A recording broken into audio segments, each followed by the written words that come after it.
Salut à tous, je vous retrouve aujourd'hui dans une nouvelle vidéo et on se retrouve pour un énorme book haul.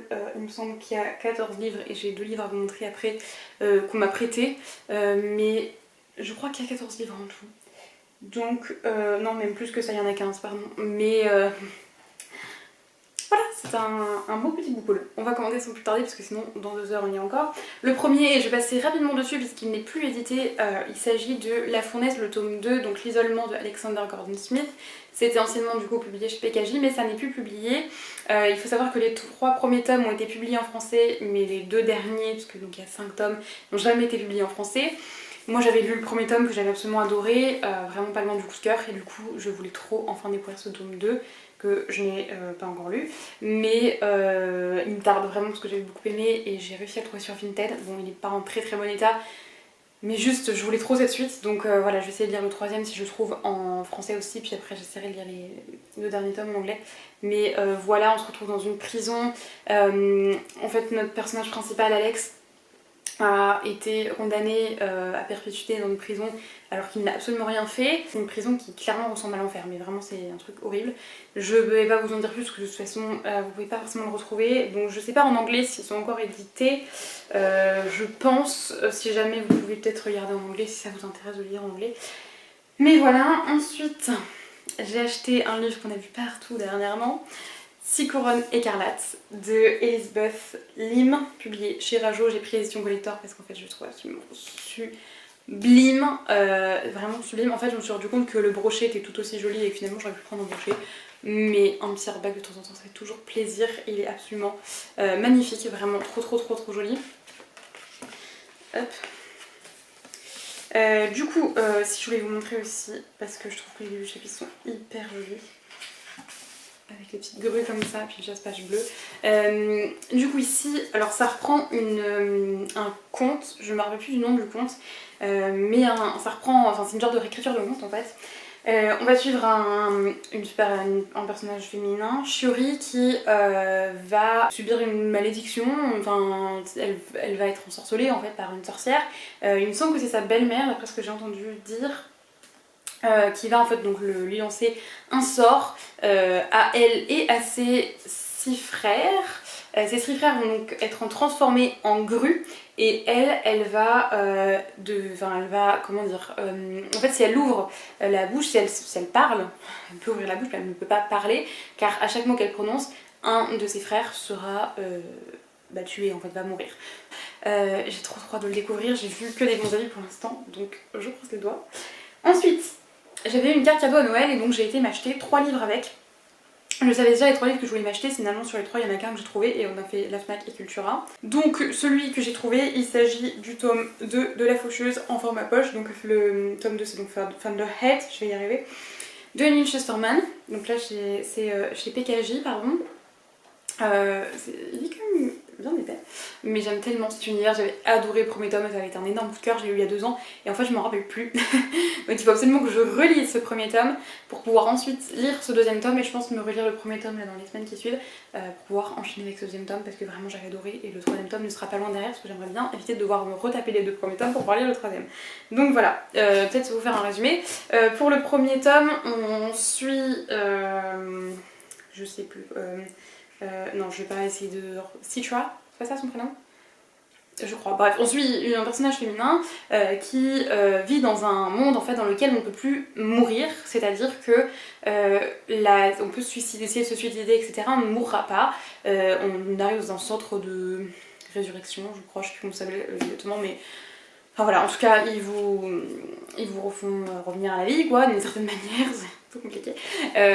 En fait, bon, on peut pas nous mourir de mort naturelle ou nous-mêmes, etc. La seule façon de mourir, c'est de se faire glaner par un faucheur, et donc il y a tout un tas de faucheurs qui ont pour travail de glaner les gens. Et Citra va donc, il me semble que c'est ça son prénom, c'est pas marqué derrière. Il me semble donc, non, il me semble pas, j'en suis sûre. Elle va devenir apprentie faucheuse avec un autre garçon.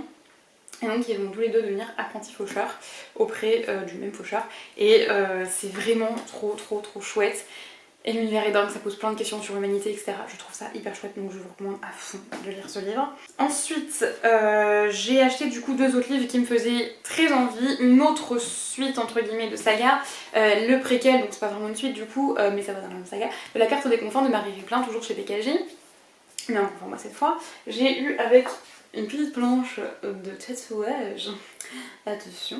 Bon, c'est un peu enfantin, mais je m'en fous, c'est pour la collection. Du coup, dans ce livre aussi, on va retrouver notamment le personnage de Bold.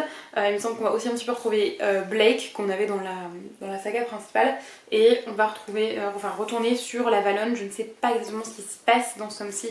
Je veux pas en savoir plus. Mais j'avais absolument adoré La Carte des Confins. Ça fait été vraiment 2 coups de cœur. C'est dans un univers de piraterie. Voilà, c'est grâce à ça que j'ai regardé Pirates des Caraïbes et que je suis tombée amoureuse de Pirates des Caraïbes. Vraiment, je vous recommande si vous aimez un tant soit peu les pirates de foncer, même si jamais ça vous intrigue et que de base vous avez jamais lu ou quoi de trucs, vous n'avez pas d'attrait avec les pirates, lisez parce que vous allez adorer les pirates. Je vous le dis en connaissance de cause. Et le dernier que je voyais partout en ce moment et qui me faisait extrêmement envie et donc j'ai pas pu résister, je l'ai pris. Il s'agit du coup de Nos plus belles années de Clara Hérault, publié chez Hachette. Oui, c'est une dinguerie ce livre, voilà, je vous le dis. Donc ici on suit Jade et Ambre qui vont rentrer à Lyon à Sciences Po, il me semble que c'est à Lyon. C'est pas à Lyon, c'est à Lille. Elles rentrent à Sciences Po Lille toutes les deux. Il y en a une qui est plus branchée fête et s'éclater les soirées étudiantes, tu vois bien. Et l'autre qui est plus à fond pour réussir son année scolaire. Mais elles sont meilleures amies vraiment depuis très longtemps. Et elles s'apprêtent à vivre leurs plus belles années. Mais peut-être que ça va pas tant être leurs plus belles années que ça. Parce qu'elles vont rencontrer Léo, qui est un beau gosse et tout, tu vois.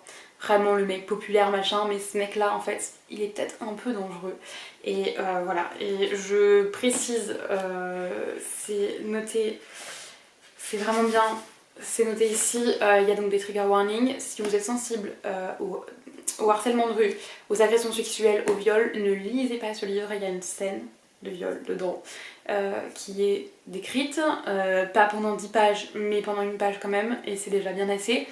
Donc si vous êtes sensible à ça, que vous sentez que ça va pas le faire, ne lisez pas ce livre. Voilà, je vous le dis. Mais pour moi ça a été une très très belle lecture. Dure, mais une lecture qui était très importante. Donc je vous le recommande quand même 1000 fois. Voilà, on n'est pas dans un update lecture, mais je vous le dis quand même. Ensuite, du coup, arrive un événement que j'ai adoré. Je suis allée au salon de l'Ouest Hurlant à Rennes. C'est la première fois que j'y allais, c'était la 2e fois que le salon ouvrait ses portes. C'était une dinguerie. En fait, il y a énormément de petites maisons d'édition et de petits auteurs qui sont présents. On avait une genre de, comment dirais-je, d'endroit. C'était petit, franchement c'était mal foutu à cet endroit parce que c'était vraiment petit et c'était là où faisaient, en fait les auteurs signaient, enfin dédicaçaient, donc il y avait des auteurs qui dédicaçaient là et d'autres qui dédicaçaient sur les stands de leur maison d'édition. On va dire les auteurs qui étaient dans des plus grosses maisons d'édition étaient là. Bah, il y a le chat qui miaule. Je peux pas le laisser rentrer, à chaque fois il saute dans mon château là, il abîme tout. Donc je suis désolée, vous allez entendre miauler.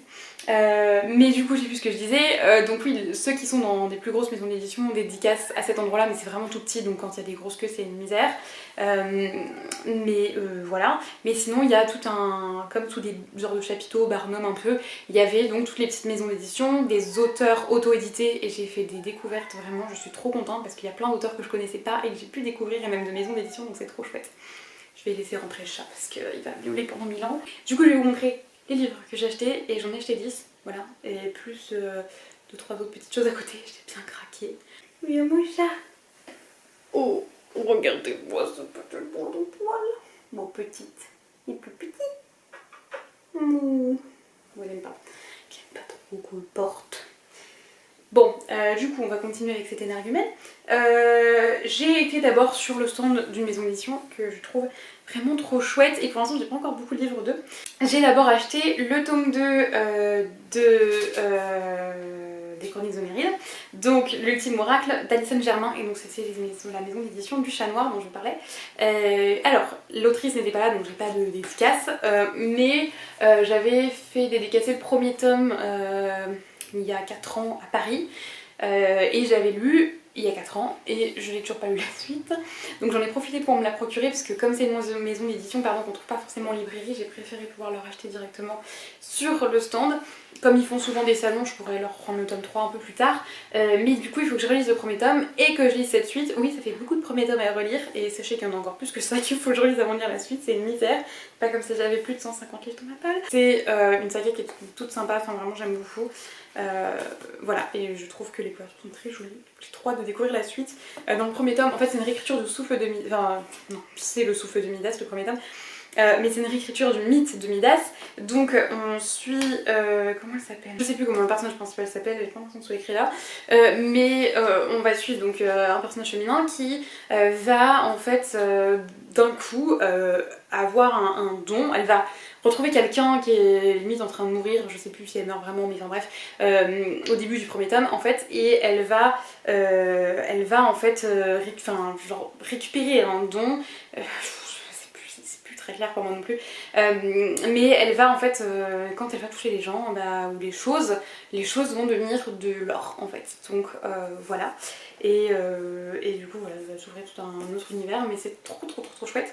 Et voilà, j'ai trop hâte de découvrir cette suite sur la maison d'édition, du coup toujours du Chat Noir.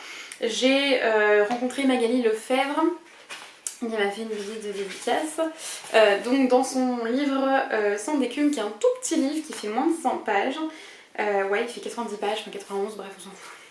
Et il a l'air trop chouette, la couverture est sublime encore une fois, enfin vraiment j'adore. On va suivre du coup Mélie qui a perdu son père en mer, en fait il est décédé en mer, et elle adore aller en mer, voilà, sur sa frégate, et elle va essayer de comprendre ce qui s'est passé, mais sa mère pense qu'il y a une malédiction autour d'eux, enfin voilà, c'est un peu entre folie et magie peut-être, je sais pas s'il y a de la magie, mais voilà, c'est un peu, je pense que ça peut être hyper intéressant sur vraiment cet aspect peut-être de folie, etc. Il y a marqué Océan, folie et secret dans les mots-clés derrière. Il me semble que c'est la collection Griffes sombres, c'est ça la collection, je sais plus. Mais ça a l'air trop chouette, et c'est un tout petit livre donc ça va être vite lu, et vraiment ça a l'air trop chouette. Ensuite, j'ai rencontré une autrice en auto-édition. Et je lui ai pris 2 livres. Le premier, il s'agit de Captifs du désert, donc c'est Rosanne Savignan. Je lui ai pris les 2 livres qu'elle a écrits en fait, et celui-ci je lui ai pris en hardback parce qu'il est absolument magnifique. Il y a la fenêtre donc ça va vous permettre de voir un petit peu le rendu, c'est absolument sublime. Ici, alors pas vraiment de résumé, mais ici il me semble qu'on suit Aurore qui est une assassin, et qui doit un peu se cacher parce que si elle est découverte elle risque la mort, et en fait elle va rencontrer un garçon qui je crois, je me souviens du résumé comme comment faire pour aider quelqu'un qui ne veut pas être aidé ou quelque chose comme ça, enfin voilà, mais du coup il va y avoir une romance en fait entre les deux, ça se passe dans le désert, enfin voilà, ça a l'air trop chouette. Je lis très peu de romance mais je sais pas, rien que le livre je trouvais magnifique, ça m'a appelé, et la dédicace qu'elle m'a faite est absolument splendide, donc je suis absolument trop contente. Et pas tout à fait dans le même registre, je lui ai pris du coup Atrias, la folie des Chimores, qui est absolument sublime, la couverture je l'adore, donc là c'est un brochet pour le coup, encore une fois j'ai une très jolie dédicace. C'est l'autrice qui a vraiment fait les dessins et tout, donc c'est trop chouette. Du coup dans son livre aussi, je sais plus exactement ce qu'il en est, on suit une femme qui a abandonné sa famille pour pouvoir partir en mission par la royauté. Elle va se retrouver à un moment donné dans une forêt qui est très sombre, qui est en fait l'ancienne forêt, et c'est un lieu mystique où vivent des bêtes végétales en état de décomposition, massacrant quiconque s'approcherait trop près de leur tanière. Donc voilà, ça a l'air... voilà. Moi ça m'intrigue, donc j'ai envie de découvrir. Mais vraiment ça a l'air trop chouette, et je trouve la couverture absolument sublime encore une fois, donc voilà. Ensuite j'ai aussi... alors attendez, j'en ai un autre en auto-édition, je vais profiter pour vous le montrer parce que c'est le dernier que j'ai en auto-édition. Hop. Il s'agit de La Porte du Roi, le premier tome libertin entravé de Lisa Schneider, qui comme ceci il existe aussi en hardback mais c'est exactement la même couverture et je trouve qu'il y a une grosse différence de prix. Donc personnellement moi j'ai préféré le prendre en brochet, c'est ma lecture actuelle. Je l'ai commencé hier, je n'ai qu'une seule hâte là, c'est de finir la vidéo pour pouvoir retourner à ma lecture parce que c'est une vraie dinguerie, vraiment j'adore, je suis trop fan, c'est trop bien. En fait on se retrouve, que je vous fais ce résumé quand même, on retrouve Esan qui est une esclave qui est servante en fait au palais royal, donc la porte du roi. Il y a beaucoup d'injustices etc là-bas, enfin vraiment il y a vraiment des trucs... Ok, c'est vraiment dégueulasse. Mais elle va se retrouver à servir pour le prince et elle va essayer en fait de commencer à lui faire comprendre certaines choses pour en fait juste lui ouvrir les yeux sur les injustices en fait qui sont faites par rapport aux esclaves et au peuple quoi, enfin voilà. Et peut-être, alors pour l'instant là où j'en suis, il n'en est pas encore cas, mais l'autrice m'a bien laissé comprendre qu'il y aurait peut-être une petite romance entre les deux, et on aimerait bien, vraiment, on aimerait bien, mais vraiment, il est trop chouette, j'adore, ça se lit hyper bien, et je serais trop chouette, vraiment, je redonnerai mon avis, mais... voilà, je sais pas si je le ferai en vidéo parce que pour l'instant je fais pas forcément d'update lecture. Dites-moi si c'est un truc qui vous manque, mais c'est vrai que le YouTube ça prend énormément de temps en termes de montage, de vidéos, etc. Et du coup je préfère faire mes avis, comme ça je fais livre par livre sur TikTok. Et sinon vous pouvez trouver souvent mon avis en publication sur Instagram et des fois je vous en parle au fur et à mesure de mes lectures en story. En tout cas c'est une trop jolie découverte et si vraiment... c'est trop chouette de pouvoir soutenir des auteurs qui sont en auto-édition et là il est pas si cher que ça, il est à 15,99€ donc c'est un prix tout à fait classique pour un grand format donc c'est très chouette. Ensuite du coup j'ai acheté plusieurs autres livres dont un livre que j'ai trouvé en fait qui est une maison d'édition, je ne connaissais pas du tout et qui est une maison d'édition absolument trop chouette. C'est la maison d'édition pardon, Bi-Édition, donc BY édition. Et donc là j'ai pris le recueil de nouvelles Faux Semblants, en fait il faisait plusieurs recueils de nouvelles et j'ai oublié de vous montrer ça que j'ai eu avec mon livre du coup qui est aussi dédicacé, c'est pas là, c'est après. Voilà. Et sachez que le dos est hyper fragile par contre, vraiment le dos de ce livre là est très fragile. Voilà, je précise. Donc, du coup, j'ai pris en fait ils font surtout des nouvelles et des recueils de nouvelles d'après ce que j'ai vu. Là j'ai pu rencontrer deux des autrices, donc il y a deux des autrices qui m'ont dédicacé deux des nouvelles, donc leurs nouvelles. J'ai eu un marqueur, je voulais vous montrer parce qu'il est trop joli. Et j'ai absolument trop hâte de le découvrir puisqu'en fait cette maison d'édition est assez particulière puisqu'ils ne publient que des ouvrages qui reprennent des problématiques de la communauté LGBTQIA+. J'espère que j'ai pas oublié de lettres ou que j'ai pas dit de bêtises. Mais voilà, ils reprennent ça et je sais que sur le salon en fait ils mettaient les drapeaux en fait qui correspondaient aux thématiques du roman à chaque fois, enfin des nouvelles qu'on retrouvait et alors je ne sais pas si sur leur site c'est dit ou sur Instagram ou quoi, je vous laisse aller regarder si jamais, mais je trouve ça chouette parce qu'en plus si vous cherchez des histoires en rapport avec telle ou telle thématique, bah vous pouvez vous y retrouver si vraiment c'est affiché sur le site et sur Instagram ou voilà.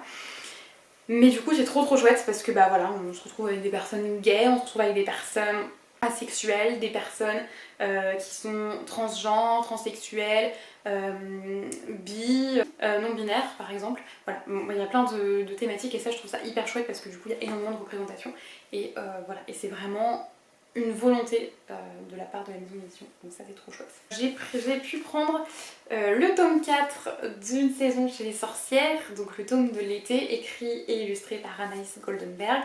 J'ai encore une fois eu une très jolie dédicace avec un petit marque-page. Et du coup voilà, j'ai en fait tous mes tomes à part le tome de l'hiver du coup qui sont dédicacés. Il est possible que je la revoie à la fin de l'année, donc peut-être que j'emmènerai mon tome de l'hiver pour qu'elle me le dédicace et je prendrai un autre de ces livres parce que je trouve absolument sublime. Je sais pas si vous allez voir grand chose, attendez parce que elle est pas pratique à vous montrer celle-là. Mais voilà, c'est des très jolies illustrations. Et voilà, celui-là est beaucoup plus épais que les premiers, mais j'ai trop hâte de le découvrir. Il faut encore que je lise là le tome du printemps et je pourrais lire le tome de l'été cet été. Mais vraiment, J'aime trop, je trouve ça trop chouette. Vraiment ce truc en rapport avec les saisons à chaque fois, donc on retrouve 25 sorcières, je crois qu'elles sont dans cette maison avec le monstre gros gros. Et c'est trop chouette parce qu'à chaque saison il y a une nouvelle intrigue et donc c'est trop mignon, j'adore. Voilà, et du coup le premier tome c'est le tome de l'automne, donc si vous voulez commencer, je pense que vous pouvez lire dans les ordres, mais je crois que ça reprend, enfin ça spoil un petit peu ce qui s'est passé. Enfin je me souviens quand j'ai lu le tome de l'hiver, ça spoilait un peu celui de l'automne, donc si vous voulez commencer, peut-être commencer à l'automne. Et ensuite non, c'est pas la dernière entrée, il m'en reste une autre après. J'ai rencontré par contre que des femmes, que des autrices. Voilà. Et que des autrices françaises. Du coup, j'ai été sur le stand. Et donc, du coup, j'ai été rencontrer Audrey Alouette. Voilà. Je voulais la rencontrer à l'origine, la voir à Montreuil. Et j'ai pas pu parce que bah, voilà, elle était là que 1 ou 2 heures et j'avais d'autres auteurs que je voulais voir en même temps, donc c'est un peu compliqué. Et donc là j'ai enfin pu la voir, donc je lui ai pris le premier tome de Magic Charlie que j'ai commencé, mais finalement je l'ai mis en pause parce que j'étais pas trop dedans, j'avais besoin d'un truc un peu plus additif et donc c'est pour ça que j'ai commencé celui-ci. C'est chouette, mais c'est le genre de livre que vous lisez avec un chocolat chaud et en plein en hiver, vraiment c'est tout choupinou. On trouve Charlie qui, en fait sa grand-mère va être victime d'un genre de cavalier noir et elle va perdre ses souvenirs et donc Charlie va essayer de la sauver. Il va apprendre aussi qu'il est un magicien, donc c'est un univers avec de la magie, etc. C'est trop chouette, son chat est un chat tout à fait hors du commun, c'est trop mignon, j'adore, donc vraiment, voilà. Mais par contre, voilà, je m'attendais à un truc un peu plus additif et pour le coup c'est pas le cas pour moi, mais j'ai vu beaucoup de bons avis, donc voilà. Et j'ai hâte de le reprendre quand même pour pouvoir voir comment ça va se suivre. Je me disais que c'était pas le bon moment pour moi pour lire ce genre de livre, mais c'est tout réconfortant et c'est trop mignon. Et donc j'ai ma petite dédicace et j'en ai profité pour lui prendre un autre livre parce que je ne savais pas, mais c'est aussi la scénariste du Grimoire d'Elphie. Donc je lui ai pris le premier tome pour pouvoir le découvrir parce que vraiment il me tardait de pouvoir découvrir cette saga. En fait on suit Elphie et Magda qui sont donc sœurs et qui en fait, enfin il y a Magda du coup qui va partir à Londres et qui va revenir avec un bus anglais transformé en librairie ambulante. Ça c'est beaucoup trop chouette. Je sais plus s'il y a de la magie dedans. Elphie découvre qu'elle a arrêté de talent de sorcière de sa mère. Oui donc oui, il y a aussi un peu de magie et ça a l'air trop mignon et donc j'ai trop hâte de pouvoir découvrir cet ouvrage et j'aime bien me lire une petite BD de temps en temps donc vraiment je suis trop contente. Et le dernier livre que j'ai acheté du coup sur le salon du livre, il s'agit de... Attendez, faut que j'attrape. Alonia de Tiffs, il s'est publié chez Plume Blanche. Je trouve la couverture absolument sublime, j'ai une très jolie dédicace. Hop. Et là, pour vous faire le résumé, ça va être très compliqué. Je vais vous lire le résumé parce que sinon je vais jamais savoir vous le faire, pardon, parce que c'est vraiment un univers particulier. Comme je l'ai pas encore lu, je vais vous dire n'importe quoi. Enfermée dans une vie vide de sens, Lee cherche encore sa voie. Une chose est sûre, elle n'aurait jamais songé à mourir foudroyée. Sauf que voilà, elle est bel et bien morte. À moins que ce ne soit un peu plus compliqué. Nouveau départ, tout se bouscule. Traquée, embarquée par un groupe de rebelles, elle n'a d'autre choix que de se joindre à eux et de prêter allégeance à leur énigmatique leader, Zam. Bienvenue sur Alonia où la magie ancestrale et nouvelles technologies se côtoient intimement et où les âmes tendent à receler de mystérieux pouvoirs qui mal utilisés engendrent de terribles conséquences. Et en fait les âmes sont... Enfin, elles sont gardées, pas vraiment gardées, je sais pas si c'est le bon mot, mais elles se retrouvent en fait sous forme de sphères comme ça. Voilà, le livre est absolument sublime, à chaque début de chapitre vous avez une nouvelle illustration, donc c'est trop chouette. Et ça a l'air vraiment hyper original comme histoire, donc j'ai trop hâte de découvrir ça. Et cette autrice est aussi illustratrice et c'est d'ailleurs pour ça que je suis allée sur son stand parce que j'ai craqué sur cette illustration que j'ai trouvée absolument sublime, mais vraiment sublime, elle est magnifique, j'ai vraiment craqué. Elle me fait penser à Inej dans Six of Crows, ça n'a aucun rapport, mais je ne sais pas pourquoi. Et j'ai aussi craqué sur cette petite illustration quand je vous parlais de pirates, voilà, j'adore, elle est magnifique. Et j'ai aussi craqué sur un... c'est pas vraiment un livre, c'est un genre de magazine. Il y avait le stand de la Gazette du Sorcier qui était là, donc c'est une genre d'association, de fandom, de je sais pas trop comment dire ça. Ils m'ont expliqué mais depuis j'ai dormi et je me souviens plus trop, j'avoue. Mais en fait voilà, c'est tout un groupe de fans en fait. Et ils ont créé la Gazette du Sorcier, donc je leur ai pris, donc là c'est le numéro 2. Je sais pas combien ils en ont fait tout en tout, mais en tout cas voilà, c'est celui qui vendait. Et je trouve ça chouette, et donc du coup ça fait un petit peu comme un genre de petit magazine avec des articles sur l'univers d'Harry Potter. Donc je trouvais ça chouette de les soutenir, et en plus voilà, d'avoir une petite Gazette du Sorcier, je trouve ça trop chouette. Donc je suis trop contente et j'ai trop hâte de le découvrir. Voilà, et du coup je voulais vous montrer 2 livres, putain faut que je range tout après. Je voulais vous montrer 2 livres qui m'ont été prêtés. C'est 2 livres d'une même autrice et c'est 2 livres de Virginie Grimaldi. Il faut savoir que ma mère m'avait déjà prêté Le parfum du bonheur est plus fort sous la pluie. Ils sont tous publiés chez Le Livre de Poche et il faut que je le lise, mais du coup j'en parlais avec ma tante et ma tante en a pas mal et elle m'en a prêté 2 autres. Notamment Il est grand temps de rallumer les étoiles qui me tentait énormément depuis un moment. On suit Anna qui part avec ses 2 filles parce qu'elle en a marre et bref elle part avec L2 dans un camping-car, enfin, voilà, mais ça a l'air absolument trop chouette et d'être une jolie leçon de vie. Et elle m'a aussi prêté Le premier jour du reste de ma vie. On suit Marie qui quitte son mari et qui va prendre un billet pour un bateau de croisière pour faire le tour du monde, et elle va rencontrer 2 autres femmes et je pense que ça peut être très chouette et j'ai hâte de découvrir cette autrice parce que j'en ai entendu beaucoup de bien. Dites-moi si vous l'avez lu et si vous avez aimé ces livres que vous avez lus. Et si vous avez lu un de ces 3-là notamment, parce que du coup j'aimerais bien me les découvrir là, printemps-été, je pense que ça va être parfait pour lire ce genre de petits livres un peu tranche de vie. Et donc voilà, j'ai trop hâte. Je suis trop contente de mes achats, mais là clairement vous n'êtes pas prêts à ce que je rachète de livres.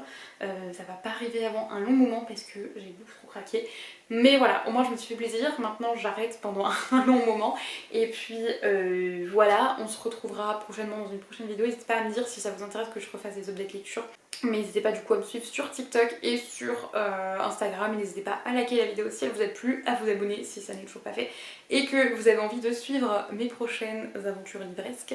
Et ben voilà, on se retrouve dans une prochaine vidéo. En tout cas j'espère que celle-ci vous a plu. Et voilà, bye!